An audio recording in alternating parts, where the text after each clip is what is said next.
ओम श्री गणेशाय नमः। अब हम दुर्गा सप्तशती का 10वां और 11वां अध्याय पढ़ेंगे। शुंभवध। मैं मस्तक पर हाथ में अक्षत और फूल लेंगे, फिर उसके बाद हम शुरू करेंगे। 10वां अध्याय। मैं शुंभवध।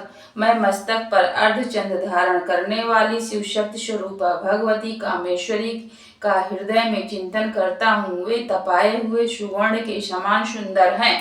सूर्य, चंद्रमा और अग्नि ये ही तीन उनके नेत्र हैं तथा वे अपने मनोहर हाथों में धनुष, बाण, अंकुश, पाश और शूल धारण किए हैं। ऋषि कहते हैं, राजन, अपने प्राणों के समान प्यारे भाई निशुंभ को मारा गया देख तथा सारी सेना का संहार होता जान शुंभ ने कुपित होकर कहा, दुष्ट दुर्गे, तू बल के अभिमान में आकर झूठ मूठ का घमंड ना दिखा। तू बड़ी माननीय बनी हुई है, किंतु तुम्हारी स्त्रियों के बल का सहारा लेकर लड़ती है।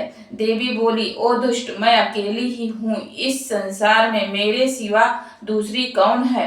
देख, ये मेरी ही विभूतियां हैं अतः मुझ में ही प्रवेश कर रही हैं।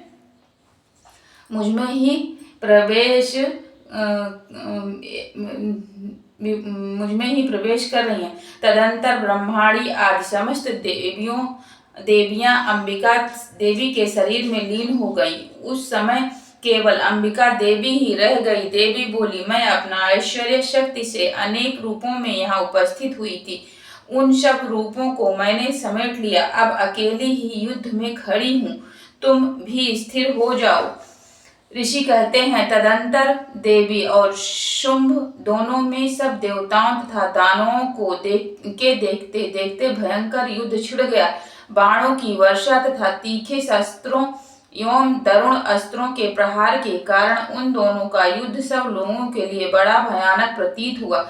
उस समय अंबिका देवी ने जो सैकड़ों दिव्य अस्त्र छोड़े, उन्हें दैत्यराज शुंभ ने उनके निवारक अस्त्रों द्वारा काट डाला। इसी प्रकार शुंभ ने भी जो दिव्य अस्त्र चलाए, उन्हें परमेश्वरी ने भयंकर हुंकार शब्द के उच्चारण आदि द्वारा खिलवाड़ में ही नष्ट कर डाला।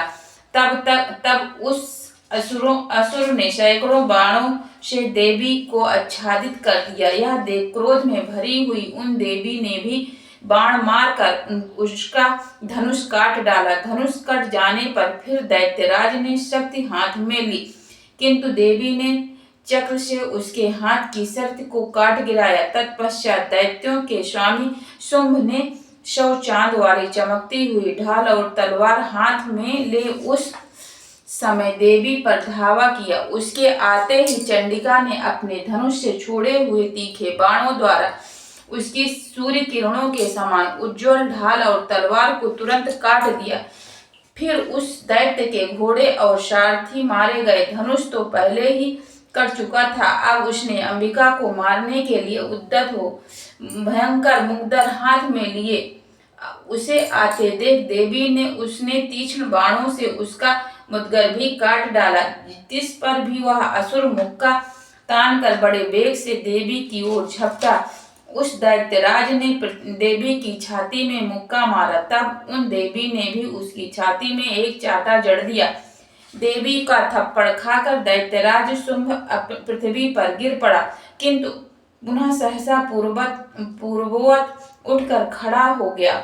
फिर वह उछला और देवी को ऊपर ले जाकर आकाश में खड़ा हो गया। तब चंडिका आकाश में भी बिना किसी आधार के ही शुंभ के साथ युद्ध करने लगी। उस समय दैत्य और चंडिका आकाश में एक दूसरे से लड़ने लगे। उनका वह युद्ध पहले सिद्ध और मुनियों को विस्मय में डालने वाला हुआ। फिर अंबिका ने शुंभ के साथ बहुत देर तक युद्ध करने के पश्चात उसे उठाकर घुमाया और पृथ्वी पर पटक दिया। पटके जाने पर पृथ्वी पर आने के बाद वह दुष्टात्मा दैत्य पुनः चंडिका का वध करने के लिए उनकी ओर बड़े वेग से दौड़ा। तब समस्त दैत्यों के राजा शुंभ को अपनी ओर आते देख देवी ने त्रिशूल से उसकी छाती छेद कर उसे पृथ्वी पर गिरा दिया।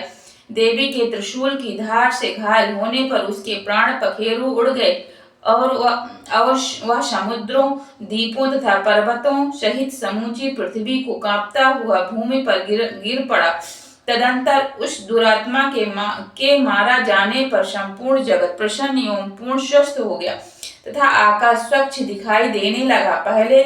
पहले जो उत्पात सूचक मेघ और उल्कापात होते थे वे सब शांत हो गए तथा उस दैत्य के मारे जाने पर नदियां भी ठीक मार्ग से बहने लगी। उस समय शुंभ की मृत्यु के बाद संपूर्ण देवताओं का हृदय हर्ष से भर गया और गंधर्वगण मधुर गीत गाने लगे। दूसरे गंधर्व बाजे बजाने लगे और अप्सराएं नाचने लगी। पवित्र वायु बहने लगी। सूर्य की प्रभा उत्तम हो गई। अग्निशाला की बुझी हुई आग अपने आप प्रज्वलित हो उठी तथा संपूर्ण दिशाओं के भयंकर शब्द शांत हो गए। इस प्रकार श्री मार्कंडेय पुराण में सर्वाणी मनवंतर की कथा के अंतर्गत देवी महात्म्य में शुभ वध नामक 10वां अध्याय पूरा हुआ। हम अक्षत माता रानी के पास चढ़ाते हैं और 11वां अध्याय पढ़ते हैं, फिर अक्षत और फूल लेते हैं। देवताओं द्वारा देवी की स्तुति तथा देवी द्वारा देवताओं को वरदान में भुवनेश्वरी देवी का ध्यान करता हूँ। उनके श्री अंगों की आभा प्रभात काल के सूर्य के समान है और मस्तक पर चंद्रमा का मुकुट है। वे उभरे हुए स्तनों और 3 नेत्रों से युक्त हैं। उनके मुख पर मुस्कान की छटा छाई रहती है और हाथों में वरद अंकुश